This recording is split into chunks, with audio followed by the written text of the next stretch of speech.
ముంబై ఎప్పుడూ పరిగెత్తుతూనే ఉండే మహానగరం. ఈ నగరంలో వర్షం మొదలైతే అది ఎప్పుడు ఆగుతుందో ఎవరికీ తెలీదు. ఆ వర్షం కొన్నిసార్లు మురికిని కడిగేస్తుంది, మరికొన్నిసార్లు నెత్తుటి మరకలను దాచేస్తుంది. అప్పుడు సమయం ఉదయం 6 గంటలు.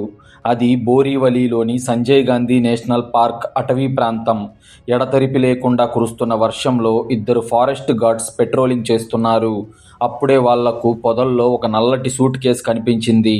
అందులో నుంచి రక్తం నీళ్లతో కలిసి బయటికి వస్తుంది. గార్డ్స్ 2 వణుకుతున్న చేతులతో ఆ సూట్ కేస్ తెరిచారు. అందులో దారుణంగా హత్య చేయబడిన ఒక యువకుడి శవం ఉంది. ఈ రియల్ క్రైమ్ స్టోరీ చూడబోయే ముందు రోజూ ఇలాంటి క్రైమ్ స్టోరీస్ వినాలి అనుకుంటే ఇప్పుడే ఈ వీడియోను లైక్ చేసి మా ఛానల్ను సబ్స్క్రైబ్ చేసుకోండి. విషయం తెలుసుకొని కొంతసేపటికే ముంబై క్రైమ్ బ్రాంచ్ పోలీసులు అక్కడికి చేరుకున్నారు. కేసు దర్యాప్తు బాధ్యతని డీసీపీ శ్రీరామ్ తీసుకున్నాడు. అతను క్రైమ్ సీన్ని చూసి నేరస్తుడి మైండ్ సెట్ని పసిగట్టగల సమర్థుడు అని డిపార్ట్మెంట్లో అతనికి మంచి పేరుంది. ఆ శవం జేబులో తడిసిపోయిన ఒక పర్సు దొరికింది. అందులోని ఐడి కార్డ్ ప్రకారము చనిపోయిన వ్యక్తి పేరు మహేంద్ర అని, అతని వయసు 28 ఏళ్లు అని తెలిసింది. వృత్తిరీత్యా అతను ఒక celebrity photographer. Mahendra call data మొత్తం తీయించాడు డీసీపీ శ్రీరామ్. అందులో చివరి కాల్ నిన్న రాత్రి 10 గంటలకు వెళ్ళింది. ఆ నెంబర్ ఎవరిది అని ట్రేస్ చేస్తే అది ముంబైలోని ఒక అత్యంత విలాసవంతమైన విల్లా అడ్రస్ చూపించింది. ఆ విల్లా యజమాని పేరు అర్జున్. అతను ముంబైలోనే ఒక పెద్ద బిజినెస్ మ్యాన్. పోలీసులు నేరుగా అర్జున్ ఇంటికి వెళ్లారు. అర్జున్ భార్య పూజ తలుపు తీసింది. ఆమె ముఖంలో ఏ కంగారు లేదు, చాలా ప్రశాంతంగా ఉంది. డీసీపీ శ్రీరామ్ నేరుగా అర్జున్ వైపు చూస్తూ, మిస్టర్ అర్జున్, మహేంద్ర అనే ఫోటోగ్రాఫర్ హత్య కేసులో మిమ్మల్ని అరెస్ట్ చేస్తున్నాం అన్నాడు. అది విన్న పూజ ఒక్కసారిగా షాక్ అయి తన భర్తను పట్టుకుని ఏడవడం మొదలుపెట్టింది. అర్జున్ మాత్రం ఏమీ మాట్లాడకుండా మౌనంగా చేతులు ముందుకు చాపాడు. అతని కళ్ళల్లో నేరం చేసిన భయం లేదు. తన భార్యను చూసి జాలి పడుతున్న ఒక రకమైన ఎమోషన్ మాత్రమే ఉంది. అసలు అర్జున్ మహేంద్రను ఎందుకు చంపాడు? పూజ ఎందుకు అంతలా ఏడుస్తుంది? కోటీశ్వరుడైన అర్జున్కు ఒక సామాన్య ఫోటోగ్రాఫర్తో పనేంటి? అతనితో శత్రుత్వం ఎందుకు అనే ప్రశ్నలకు సమాధానం ఇప్పుడు తెలుసుకుందాం. అర్జున్, పూజ ముంబై హై సొసైటీలో ఒక పర్ఫెక్ట్ జంట. అర్జున్కు తన భార్య పూజ అంటే ప్రాణం. ఆమె అడిగింది లేదనకుండా ఇచ్చేవాడు. కానీ వ్యాపార పనుల వల్ల అర్జున్ ఎప్పుడూ బిజీగా ఉండేవాడు. తరచుగా ఢిల్లీ, గుజరాత్ అంటూ వేరువేరు రాష్ట్రాలు ప్రయాణాలు చేస్తుండేవాడు. ఈ గ్యాప్లో పూజ బాగా ఒంటరిగా ఫీల్ అయ్యేది. సరిగ్గా అదే సమయంలో ఆమెకు మహేంద్రతో పరిచయం ఏర్పడింది. మహేంద్ర కేవలం డబ్బున్న వాళ్ళని, సొసైటీలో పలుకుబడి కలిగిన వాళ్ళని మాత్రమే ఫోటోలు తీసే ఒక ఫోటోగ్రాఫర్.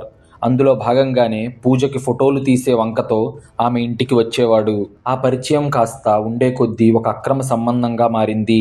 అర్జున్ ఇంట్లో లేని సమయం చూసుకొని మహేంద్ర విల్లాలోకి వచ్చేవాడు.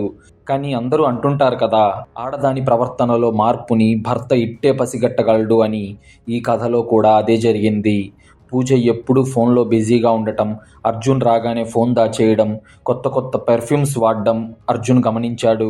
అర్జున్కు మొదటిసారి తాను ప్రాణంగా ప్రేమించే భార్య మీద అనుమానం వచ్చింది. ఒకరోజు పూజ షాపింగ్ అని బయటికి వెళ్ళినప్పుడు అర్జున్ ఒక సీక్రెట్ కెమెరా ఏజెన్సీని ఇంటికి పిలిపించాడు. వాళ్ళు వచ్చి అర్జున్ విల్లాలోని లివింగ్ రూమ్లో మరియు మాస్టర్ బెడ్రూమ్లో అత్యంత పవర్ఫుల్ అయిన సీక్రెట్ కెమెరాలు ఏర్పాటు చేశారు. అవి ఎవరూ గుర్తించలేనంత చిన్న సైజులో ఉండే పవర్ఫుల్ కెమెరాలు. వాటిలో రికార్డ్ అయ్యేదంతా నేరుగా అర్జున్ ఫోన్లోకి వచ్చేలాగా సెటప్ చేపించుకున్నాడు. ఇలా అర్జున్ పూజకు తెలియకుండా ఆమె మీద నిఘా పెట్టాడు. కానీ అతను మనసులో మాత్రం దేవుడిని ఒకటే కోరుకునేవాడు. నా అనుమానం అబద్ధం కావాలి, నా భార్య మంచిది అని తేలాలి దేవుడా అని ప్రార్థించేవాడు. కానీ విధి మాత్రం వేరేలా ఉంది. అది శుక్రవారం రాత్రి. అర్జున్ బిజినెస్ పని మీద గుజరాత్లోని ఒక హోటల్లో ఉన్నాడు. సమయం రాత్రి 10 గంటలవుతుంది. అప్పుడే అర్జున్ ఫోన్లో ఒక నోటిఫికేషన్ వచ్చింది. Motion detected in master bedroom అని. అనగా మీ మాస్టర్ బెడ్రూమ్లో ఎవరో కదులుతున్న ఆనవాళ్లు కనిపిస్తున్నాయి అని. ఆ మెసేజ్తో అర్జున్ గుండె ఆగినంత పనయ్యింది. ఎందుకంటే కేవలం అర్జున్ ఇంట్లో ఉన్నప్పుడు మాత్రమే భార్యాభర్తలు ఆ బెడ్రూమ్ వాడతారు. అర్జున్ బయటకు వెళ్ళినప్పుడు అంత పెద్ద బెడ్రూమ్లో పడుకోవటానికి భయపడే పూజ మరో చిన్న బెడ్రూమ్లో పనుకునేది. అర్జున్ వణుకుతున్న చేతులతో, ఒక రకమైన బాధ, భయంతో యాప్ ఓపెన్ చేశాడు. స్క్రీన్ మీద కనిపిస్తున్న దృశ్యం చూసి అర్జున్ గుండె ఆగిపోయినట్టు అనిపించింది. తన పడక గదిలో తన భార్య పూజ ఆ ఫోటోగ్రాఫర్ మహేంద్రతో చాలా సన్నిహితంగా ఉంది. ఇద్దరూ కలిసి మందు తాగుతున్నారు. అర్జున్ కళ్ళల్లో నుంచి నీళ్లు ఆగట్లేదు. తను ప్రాణంగా ప్రేమించిన భార్య ఇంకొకడి కౌగిలిలో ఉంటే ఏ మగాడు తట్టుకోలేడు. అర్జున్కు ఫోన్ పగలగొట్టాలి అనిపించింది. కానీ తన కోపాన్ని ఆపుకున్నాడు. సరిగ్గా అప్పుడే కెమెరాలో ఆ ఇద్దరి మధ్య ఏదో గొడవ మొదలైనట్టు కనిపిస్తుంది. మహేంద్ర గట్టిగా అరుస్తున్నాడు. పూజ వాడిని బతిమాలుతున్నట్టు కనిపిస్తుంది. వాయిస్ రికార్డ్ అవ్వట్లేదు కాబట్టి వాళ్ళేం మాట్లాడుకుంటున్నారో అర్జున్కు వినపడట్లేదు. కానీ మహేంద్ర పూజ చెంప మీద లాగి కొట్టాడు. పూజ కింద పడిపోయింది. మహేంద్ర ఆమె మీదకు దౌర్జన్యంగా వెళ్తున్నాడు. అప్పుడు పూజ తన ఆత్మరక్షణ కోసం పక్కనే ఉన్న ఒక బరువైన ఇత్తడి విగ్రహం చేతిలోకి తీసుకుంది. మహేంద్ర ఆమె మీదకు రాగానే ఆ విగ్రహంతో మహేంద్ర తల మీద బలంగా కొట్టింది. ఒక్క దెబ్బకే మహేంద్ర తల పగిలి రక్తం చిమ్మింది. అతను కిందకి కుప్పకూలిపోయి కదలట్లేదు. పూజ భయంతో వెనక్కి జరిగి చేతులు తల మీద పెట్టుకొని పిచ్చిదానిలా ఏడుస్తుంది. ఇదంతా గుజరాత్లో ఉన్న అర్జున్ తన ఫోన్ స్క్రీన్లో లైవ్లో చూస్తున్నాడు. అతనికి ఏం చేయాలో అర్థం కాలేదు. తన భార్య మోసం చేసిందన్న కోపం ఒకవైపు, తన కళ్ళెదుటే భార్య ఒక మర్డర్ చేసి భయంతో వణికిపోతుందన్న బాధ మరోవైపు. అర్జున్లో తన భార్య తనని మోసం చేసిందన్న కోపం పూజ మీద ఉన్న ప్రేమ ముందు ఓడిపోయింది. పూజ తప్పు చేసింది, కానీ ఆ మహేంద్రగాడు నా భార్య మీద చేయి చేసుకున్నాడు. పూజ ఆత్మరక్షణ కోసమే వాణ్ణి చంపింది. ఇప్పుడు పోలీసులకు తెలిస్తే నా భార్య జైలుకి వెళ్తుంది, నా పరువు పోతుంది. కాబట్టి నా భార్యను నేనే కాపాడుకోవాలి అని ఫిక్స్ అయ్యాడు. రాత్రికి రాత్రే కారు తీసుకొని ముంబైకి బయలుదేరాడు. సమయం అర్ధరాత్రి 2 గంటలవుతుంది. అర్జున్ ముంబైలోని తన విల్లాకు చేరుకున్నాడు. తలుపు తీయగానే పూజ పరిగెత్తుకుంటూ వచ్చి అర్జున్ కాళ్ళ మీద పడి భోరున ఏడుస్తుంది. ఏవండి, నన్ను క్షమించండి. వాడు నన్ను బ్లాక్మెయిల్ చేశాడు. వాడు నా మీద అఘాయిత్యం చేయబోతే నేను కొట్టాను. వాడు చచ్చిపోయాడు. నన్ను పోలీసులకు పట్టించకండి. నేను జైలుకు వెళ్ళను అని గుండెలు బాదుకుంటూ ఏడుస్తుంది. అర్జున్కు లోపల రక్తం మరుగుతున్నా తన భార్య ఏడవడం చూసి అతను కరిగిపోయాడు. ప్లీజ్ ఏడవకు పూజ అంటూ కెమెరాల విషయం చెప్పకుండా, ఏం జరిగిందో నాకు తెలుసు, నీకేం కాదు, నేనున్నాను పూజ అని ఆమెకు ధైర్యం చెప్పాడు. ఇక అక్కడి నుంచి మొదలైంది అసలు నరకం. ఇద్దరూ కలిసి ఆ రక్తం మరకలు తుడిచారు. మహేంద్ర శవాన్ని ఒక పెద్ద ట్రావెల్ సూట్ కేసులో ఇద్దరూ కలిసి కుక్కారు. దాన్ని కష్టపడి మోసుకుంటూ వెళ్ళి అర్జున్ కారు డిక్కీలో వేశారు. వర్షం ఇంకా పడుతూనే ఉంది. అర్జున్ కారు స్టార్ట్ చేశాడు. ముంబై రోడ్ల మీద ఎక్కడ చూసినా పోలీస్ చెక్ పోస్టులు ఉంటాయి. అర్జున్ గుండె వేగంగా కొట్టుకుంటుంది. బాంద్రా వర్లీ సీలింక్ రోడ్డును దాటుతున్నప్పుడు ఒక పోలీస్ అర్జున్ కారుని ఆపాడు. డిక్కీ ఓపెన్ చేయి అన్నాడు పోలీస్. అర్జున్కు చెమటలు పట్టేశాయి. ప్రాణం పోయినంత పనయ్యింది. కానీ అదృష్టవశాత్తు వెనక నుంచి ఇంకో కారు స్పీడ్గా వెళ్లడంతో పోలీసులు అటువైపు వెళ్ళిపోయారు. అర్జున్ బతికిపోయాను అనుకున్నాడు. చివరికి బోరీవలి అటవీ ప్రాంతంలోకి వెళ్ళి ఆ సూట్ కేసును అక్కడ ఉన్న పొదల్లో పడేసి వచ్చాడు. ఇంటికి వచ్చి పూజను హత్తుకొని, ఇక భయపడకు, వాడి చావు ఎవరికీ తెలీదు, మన లైఫ్ మళ్ళీ నార్మల్ అవుతుంది అన్నాడు అర్జున్. అప్పుడు పూజ అర్జున్ గుండె మీద తలపెట్టుకొని ఏడుస్తూ ఉండిపోయింది. కానీ అర్జున్కు తెలియని నిజం ఒకటుంది. ఆ పూజ ఏడుపు వెనక ఉన్నది భయం కాదు, ఒక భయంకరమైన కుట్ర.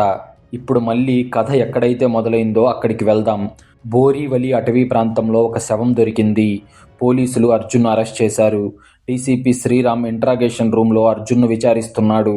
అర్జున్, నీ కారు బోరీవలి హైవేలోని టోల్ ప్లాజా దగ్గర సీసీ కెమెరాల్లో రికార్డ్ అయ్యింది. మహేంద్ర చివరి ఫోన్ లొకేషన్ కూడా నీ ఇల్లే అని చూపిస్తుంది. నీ భార్యకు వాడికి ఏమైనా అఫైర్ ఉందా? ఆ కోపంతోనే వాడిని చంపేశావా అని శ్రీరామ్ అడగ్గా అర్జున్ మౌనంగా ఉన్నాడు.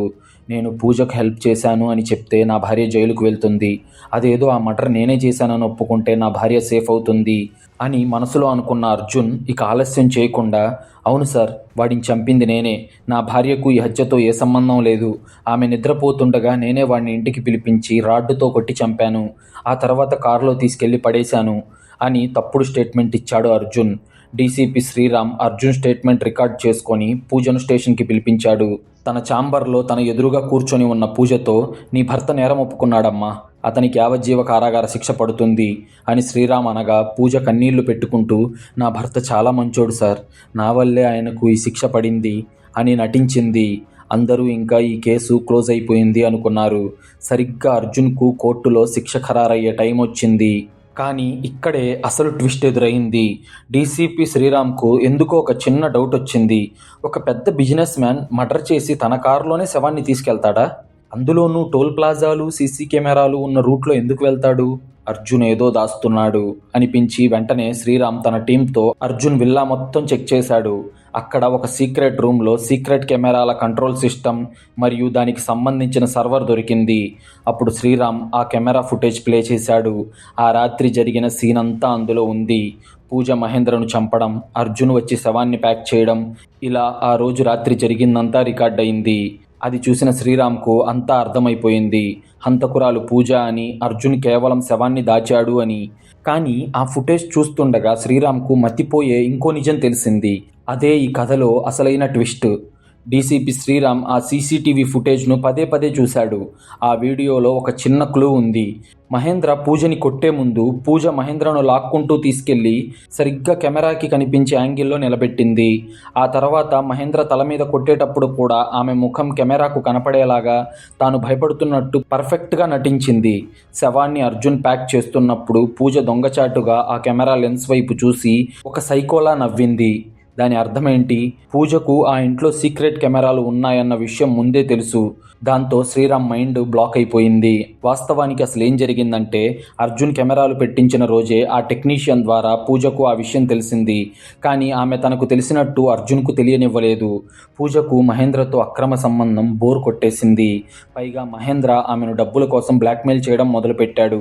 మరోవైపు అర్జున్ ఆస్తి మొత్తం తన పేరు మీదకు రావాలి, కానీ అర్జున్ను వదిలించుకోవాలి. ఈ రెండు పనులు ఒకేసారి జరగడానికి పూజ వేసిన మాస్టర్ ప్లాన్ ఇది. ఆమె కావాలనే శుక్రవారం రాత్రి మహేంద్రను ఇంటికి పిలిపించింది. అర్జున్ సీక్రెట్ కెమెరాల్లో నుంచి చూస్తాడని తెలిసే మహేంద్రతో గొడవ పెట్టుకుంది. మహేంద్ర కొట్టగానే ఆత్మరక్షణ కోసం చంపినట్టు కెమెరాకు కనిపించేలా నాటకం ఆడి పక్కాగా అతన్ని చంపేసింది. అర్జున్ తన భార్యను కాపాడుకోవడానికి పరిగెత్తుకుంటూ వస్తాడని ఆమెకి తెలుసు. ఎందుకంటే అర్జున్ అంతలా పూజను ప్రేమించేవాడు. అతన్ని ఎమోషనల్గా బ్లాక్మెయిల్ చేసి శవాన్ని అతని కారులోనే పంపించింది.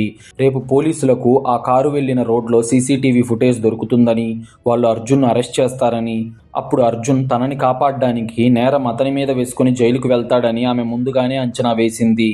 ఒకవేళ అర్జున్ నేరం ఒప్పుకోకపోయినా అప్పుడు ఆమె వెళ్ళి పోలీసులకు ఈ సీక్రెట్ కెమెరా ఫుటేజ్ ఇచ్చి, నా భర్త అర్జునే మహేంద్రను చంపాడు, కావాలంటే వీడియోలో అతను శవాన్ని ప్యాక్ చేస్తున్నాడు చూడండి అని అతన్ని ఇరికించడానికి ఒక పక్కా మాస్టర్ ప్లాన్ వేసింది. కానీ అర్జున్ గుడ్డి ప్రేమ వల్ల ఆమె ప్లాన్ సక్సెస్ అయ్యింది.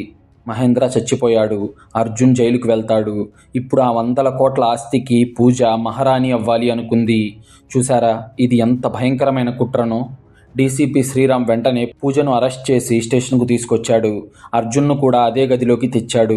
పూజ అమాయకంగా నటిస్తూ, సార్ నన్నెందుకు తెచ్చారు, నేనేం చేయలేదు అని అనగా శ్రీరామ్ నవ్వి ఆ సీక్రెట్ కెమెరాలో రికార్డ్ అయిన వీడియో ప్లే చేశాడు. అది చూసిన అర్జున్ తలదించుకున్నాడు. అప్పుడు శ్రీరామ్, అర్జున్ నువ్వు కాపాడాలనుకున్న భార్య ఎంత పెద్ద సైకోనో నీకు తెలియదు. పూజ, ఈ వీడియోలో నువ్వు కెమెరా వైపు చూసి నవ్విన స్టిల్ను జూమ్ చేసి చూసాం. నీకు మీ ఇంట్లో సీసీ కెమెరాలు ఉన్నాయి అని ముందే తెలుసు కదా? ఇదంతా నువ్వు క్రియేట్ చేసిన డ్రామా కదా అని అడగ్గా పూజ ముఖంలో రంగులు మారిపోయాయి. ఇక దొరికిపోయాను అని ఆమెకు అర్థమయ్యింది. అప్పుడు శ్రీరామ్, అర్జున్ నీ భార్య నిన్ను వాడుకుంది. ఆ మహేంద్రగాడిని చంపి ఆ నేరం నీ కారు మీద పడేలా చేసి నిన్ను జైలుకు పంపింది. ఒకే దెబ్బకు 2 పిట్టలు. ఎలా ఉంది నీ భార్య మాస్టర్ ప్లాన్ అని నవ్వగా అర్జున్ గుండె పగిలిపోయినట్టు అనిపించింది. తను ప్రాణంగా ప్రేమించిన భార్య తనను ఇలా వాడుకుందా అనే షాక్లో, పూజ ఎందుకు చేశావిలా అని ఏడుస్తూ అడిగాడు. అప్పుడు పూజ అసలు స్వరూపం బయటపడింది. అవును, నేనే కావాలని నిన్ను ఇరికించాలని చేశాను. ఎందుకంటే నాకు నువ్వంటే ఇష్టం లేదు. నీలాంటి అనుమానపు మొగుడితో ఎన్ని రోజులు కాపురం చేయాలి? కానీ నాకు నీ డబ్బంటే ఇష్టం. మహేంద్రగాడు కూడా మొదట్లో బాగానే ఉన్నాడు, కానీ తర్వాత నన్ను బ్లాక్మెయిల్ చేయడం మొదలుపెట్టాడు. వాడిని చంపేస్తే నువ్వు నన్ను కాపాడుతావని నాకు తెలుసు. నీ గుడ్డి ప్రేమనే నేను ఆయుధంగా వాడుకున్నాను. కానీ ఈ పోలీస్ ఆఫీసర్ వల్ల నా ప్లాన్ అంతా ఫ్లాప్ అయ్యింది అని అరిచింది. శ్రీరామ్ పూజ చేతికి సంకెళ్ళు వేశాడు. కోర్టులో అన్ని సాక్ష్యాలు ప్రవేశపెట్టారు. పూజ ఉద్దేశపూర్వకంగానే హత్య చేసినందుకు మరియు ఆధారాలు తారుమారు చేసినందుకు ఆమెకు యావజ్జీవ కారాగార శిక్ష పడింది. అర్జున్కు శవాన్ని దాచినందుకు 3 ఏళ్ల శిక్ష పడింది. అర్జున్ జైలు గోడల మధ్య కూర్చొని కుమిలిపోతున్నాడు. తను ప్రేమించిన భార్య కళ్ళల్లో ఉన్నది ప్రేమ కాదు, ఒక పెద్ద కుట్ర అని తెలుసుకొని బతికుండగానే చచ్చిపోయినట్టు మారిపోయాడు. చూశారుగా, మోసం అనేది బయట ఎక్కడో ఉండదు, మన పక్కన మన ఇంట్లోనే మనతో పాటే ఉండొచ్చు. ప్రేమ గుడ్డిదే, కానీ ఆ గుడ్డితనం మన ప్రాణాల మీదకు తెచ్చేంత వరకు వెళ్ళకూడదు. కళ్ళ ఎదురుగా జరిగిన ప్రతిదీ నిజం కాదు. ఆ నిజం వెనక కూడా ఏదో ఒక భయంకరమైన కుట్ర ఉండొచ్చు. అందుకే జాగ్రత్తగా ఉండండి, ఎవరిని గుడ్డిగా నమ్మకండి అని చెప్పడమే మా ఉద్దేశం. ఈ రియల్ క్రైమ్ స్టోరీ కనుక మీకు నచ్చినట్లయితే ఇలాంటి రియల్ క్రైమ్ స్టోరీస్ రోజు వినడానికి ఇప్పుడే ఈ వీడియోను లైక్ చేసి మా ఛానల్ను సబ్స్క్రైబ్ చేసుకోండి.